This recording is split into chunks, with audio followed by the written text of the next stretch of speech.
இயேசு உங்களை நேசிக்கிறார். பிரியமானவர்களே, இந்த நாளில் ஆண்டவர் நம்மளோடு பேசும்படியாய் வேதத்திலிருந்து 2 வசனங்களை கூட வாசித்து ஆண்டவர் நமக்கு கற்றுக் கொடுக்கக்கூடிய காரியத்தை பார்ப்போம். அது 1 பேதுருவின் புஸ்தகம் 5வது அதிகாரம் 2, 3, 4 வசனங்கள் இப்படியாக சொல்லுகிறது.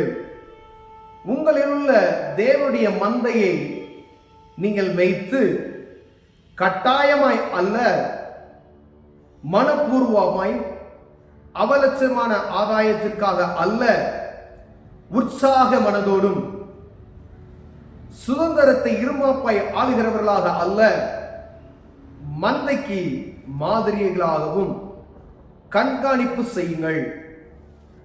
அப்படி செய்தால் பிரதான மெய்ப்பர் வெளிப்படும் போது மகிமையுள்ள வாராத கிரீடத்தை பெறுவீர்கள். பிரியமானவர்களே, அநேக ஊழியர்கள் ஊழியம் செய்யறாங்க, சபை நடத்துறாங்க. சின்ன சின்ன சபைகள், வளர்ந்து வருகிற சபைகள் அநேகம் உண்டு. அப்படிப்பட்டதான சுவிசேஷம் அறிவிக்கிற ஆண்டவருக்கு ஆத்துமாக்களை ஆதாயப்படுத்துகிற ஒவ்வொருவருக்கும் ஆண்டவர் இடைபடுகிறதாவது, உங்களுள்ள தேவனுடைய மந்தையை நீங்கள் மேய்த்து கட்டாயமாய் அல்ல, மனப்பூர்வமாய் அல்ல, அவலட்சணமான ஆதாயத்திற்கு அல்ல, உற்சாக மனதோடும்.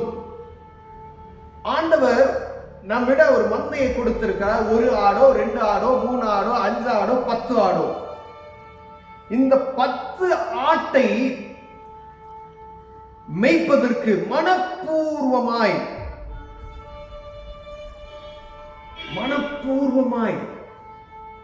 அவங்களை நடத்தணும். அவலட்சணமான ஆதாயத்திற்காய் அல்ல, உற்சாக மனதோடு.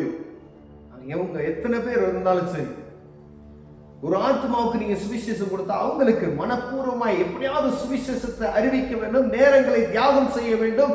அவர்களுக்கு நம்ம எடுக்கக்கூடிய முயற்சிகள் இந்த உலகத்தில் இருக்கக்கூடிய அநேக மனிதரை காட்டும் கிறிஸ்துவினுடைய அன்பை வெளிப்படுத்தி அவருக்கு சொல்லக்கூடிய காரியங்கள் அவ்வளவு பெரிதாக இருக்கிறது. பிரியமானவர்களே, அவலட்சணமான ஆதாயத்திற்காக அல்ல. ஏதோ பணம் வரும், ஏதோ தசமபாக வரும், அப்படி அல்ல. பவுல் எழுதும்போது சொல்றார், என் சொந்த கையிலே என்ன செஞ்சேன், வேலை செஞ்சு என்னுடைய உணவை நான் காத்து பெற்றுக்கொண்டேன் அப்படின்னு சொல்லி. அது 2வது. அந்த அவலட்சணமான ஆதாயத்திற்கு மந்தையை மேய்க்கிறவர்களா இல்லாதபடிக்கு ஆண்டவர் நம்மளோடு பேசுகிறார். பிரியமானவர்களே, சுதந்திரத்தை இருமாப்பாய் ஆளுகிறவர்களாக அல்ல, மந்தைக்கு மாதிரிகளாகவும் கண்காணிப்பு செய்யுங்கள். உங்களுக்கு கொடுக்கப்பட்ட ஆத்மாவை இருமாப்பாய் ஆளாதபடிக்கு மந்தைகளை மாதிரியாக கண்காணிப்பு செய்யுங்கள்.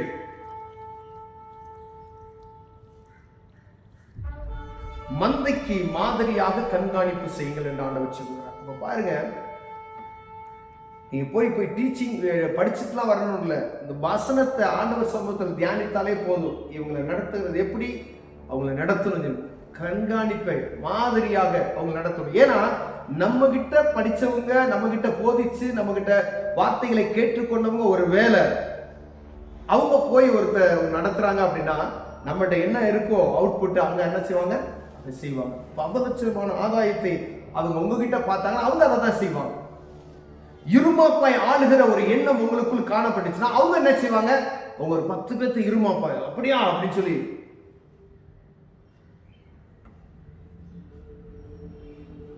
சத்தியத்தை போதிக்க வேண்டிய இடத்துல ஒரு குறிப்பிட்ட தனிப்பட்ட மனிதனை கடிந்து கொள்ளுதல் தேவையில்லை. பிரசங்க மேடை ஆண்டவருடைய வார்த்தையை அறிவிக்குவதற்கு மாத்திரமே. அது உங்க ஆட்டுக்குட்டி தான், காலில் அடிபட்டுருச்சு, அந்த ஆட்டுக்குட்டிய என்ன செய்யணும், மொத்தமா எல்லாத்தையும் அப்படி வச்சு இது பண்ணக்கூடாது. என்ன செய்யணும், பிரசங்க மேடை அதுக்கு கிடையாது. இது சத்தியத்தை ஜனங்களுக்கு போதிக்க வேண்டிய மேடை. அவங்களை கூட்டிட்டு போய் தனியா வச்சு ஒரு தவறு பண்ணிட்டாங்கன்னா அதை சரி பண்ணி விட வேண்டும். பிரியமானவர்களே, அது இருமாப்பாய் ஆளாதபடிக்கு அன்பை வெளிப்படுத்துகிற காரியம். ஆண்டவராய் இயேசு கிறிஸ்து ஒரு சகோதரிக்கு நியாய தீர்ப்பு செய்கிறதை நாம் பார்க்கிறோம். விபச்சாரத்தில் கையும் மெய்யுமாய் பிடிக்கப்பட்ட ஒருத்தியை கொலை செய்யும்படியாய் யூதர்கள் கல்லை தூக்கிட்டு கொல்றதுக்காண்டி வராங்க. இந்த வழியா இயேசு கிறிஸ்து வருகிறார். இவரை பார்த்தது எல்லாம் நின்றுட்டு போதவர் என்ன சொல்றார் பார்ப்போம் அப்படின்னு சொல்றாங்க. ஆண்டவர் எழுதி உட்கார்ந்து தரையில சும்மா எழுதிட்டு இருக்காரு. இவள் போதவருடைய கால் மாட்டுல விழுந்து கிடக்கிறார். அப்ப அவர் ஒரே ஒரு வார்த்தை சொன்னார், உங்களில் யாராவது தப்பு செய்யலைன்னா இவன் மேல முதல் கல்லை. எல்லாம் போயிட்டாங்க. பாருங்க, உலகத்தின் ரட்சகரும் ஆண்டவரும் கிறிஸ்துவுமாய் இருக்கிற அவர் கொடுக்கக்கூடிய அன்பு, மன்னிப்பு, அதைத்தான் நம்ம செய்யணும். அதான் இருமாப்பாய் ஆளுகிறதாய் அல்ல, முன்மாதிரியாய் மாதிரிகளாகவும் கண்காணிப்பு செய்யுங்கள் என்று ஆண்டவர் சொல்கிறார். பிரியமானவர்களே, அப்படி செய்தால் பிரதான மேய்ப்பர் வெளிப்படும் போது மகிமையுள்ள வாடாத கிரீடத்தை பெற்றுக்கொள்ள முடியும். ஆண்டவர் கொடுத்திருக்கிற இந்த வேலை அவருடைய தூதர்களாய், அவருடைய பிரதானிகளாய், அவருடைய வேலைக்காரர்களாய், அவருக்கு பணிவிடை செய்யும்படியாய் இந்த பூமியில ஆண்டவர் ஒவ்வொருவரையும் வைத்திருக்கிறார். அவர்கள் ஒவ்வொருவரும் ஒவ்வொரு ஆளுகை செய்யக்கூடிய கிருபைகளை கொடுத்திருக்கிறார். இங்க நம்ம எப்படி ஆட்சி செய்கிறோமோ அதே போலதான் அங்கேயும் போய் ஆட்சி செய்ய முடியும். இங்க நம்ம எப்படி செய்யணும் அப்படின்றத ஆண்டவர் தெளிவாய் 2 இதுல சொல்லு. இருமாப்பாய் ஆளாதபடி எச்சரிக்கையாயிருங்கள். 2வது, அவலட்சணமான ஆதாயத்தை தேடாதபடிக்கு கவனமாயிருங்கள். அப்படி நடந்தோம் அப்படின்னு சொன்னா ஆண்டவர் வாடாத கிரீடத்தை அவர் வரும்பொழுது, மெய்ப்பர் வெளிப்படும் போது மகிமையுள்ள வாடாத கிரீடத்தை என்ன செய்வோமா பெறுவோம் என்று வேதம் சொல்லுகிறது. பிரியமானவர்களே, ஒருவேளை இதை புரிந்து கொள்வது கடினமான காரியம், அடுத்தவங்களுக்கு அட்வைஸ் பண்றது அப்படி அல்ல. உங்ககிட்ட ஆண்டவர் பேசினார் அப்படின்னு சொன்னா இந்த காரியத்தில் நம்ம குறைச்சவங்களா இருக்கலாம், பெரியவங்களா இருக்கலாம், சின்னவங்களா இருக்கலாம், யாராவதா இருக்கலாம், கர்த்தருடைய வார்த்தை கர்த்தருடைய வார்த்தை தான், சத்தியம் சத்தியம் தான். ஆண்டவருடைய பட்டயம் இருபுறமும் கருவ, பேசுறவங்களுக்கும் செய்யும், பார்க்கிறவங்களுக்கும் இது இருக்கும். யாரும் அதை சொல்லுவார். சின்ன மனிதன் தான் சாமுவேல். ஏலி இருக்காரு, அவர்கிட்ட ஆண்டவர் பேசல. சாமுவேல்கிட்ட கூப்பிட்ட ஒரு பெரிய காரியத்தை சொல்றார், ஏலி குடும்பம் அழிஞ்சு போக போகுது அப்படின்னு சொல்லி. அப்ப எங்க என்ன நடக்கும்னு சொல்ல முடியாது. கர்த்தருடைய சத்தத்துக்கு செவி கொடுப்போம், கண்களை மூடுவோம், ஜெபம் செய்வோம். அன்பின் தகப்பனே, அருமையான நாளுக்காய் ஸ்தோத்திரம் ஆண்டவரே.